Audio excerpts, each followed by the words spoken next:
welcome to our channel, and thank you for watching this video. I won't allow you to waste your valuable time here. Come, let's go and see today's interesting topic. What is real happiness? Is real happiness existing in the world? How to achieve the real happiness? What is mean by thought? Will thought distorts everything? Can thought discover its right place? What is mean by mind? Is thought and mind are same or different? Where is those activity comes from? I mean, which place from human body stimulating this above all the activity? Who is responsible for this activity? Do you have any idea on this? If you're interested to hear all these things, then you're in the right place. We will see it in all the things one by one in upcoming videos. Today's we cover what is real happiness. Happiness is the very nature of the self.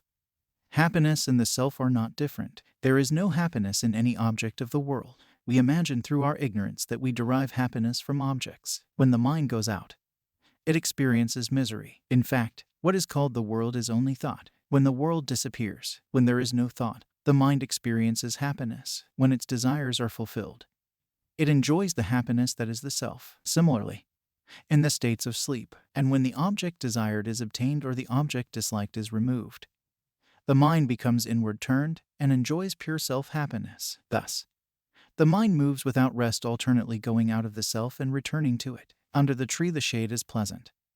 Out in the open the heat is scorching. A person who has been going about in the sun feels cool when he reaches the shade. Someone who keeps on going from the shade into the sun and then back into the shade is a fool. A wise man stays permanently in the shade. When there is no thought, the mind experiences happiness. So we understood the real happiness is not comes from outside peoples or things. When its desires are fulfilled, it enjoys the happiness that is the self. But those are temporary. But the permanent happiness will come from inside. When there is no thought, the mind experiences happiness. You can ask how and when it will happen. That we will see in the upcoming videos and details. Now we will move on to next topic. What is thought? Well, thought distorts everything. Thought is so cunning, so clever, that it distorts everything for its convenience. Thought and its demand for pleasure brings bondage. Thought is the breeder of duality in all our relationships. There is violence in us which gives us pleasure. But there is also the desire for peace, the desire to be kind and gentle. This is what is going on all the time in all our lives. Thought not only breeds this duality and contradiction, but it also accumulates the innumerable memories we have had of pleasure and pain.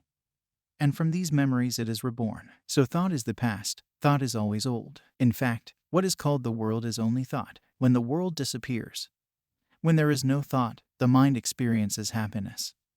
And when the world appears, it goes through misery. Also, thought is never free because it is based on knowledge. And knowledge is always limited and thought distorts everything. Basically, the mind consists of thoughts. A thought is the first to arise in the mind. When the inquiry, who am I, is persistently pursued, all other thoughts get destroyed. And finally the I thought itself vanishes, leaving the supreme non-dual self alone. The false identification of the self with the phenomena of non-self such as the body and mind thus ends, and there is illumination. When the mind, which is the cause of all cognition and of all actions, becomes quiescent, the world will disappear. Beauty is never time-binding.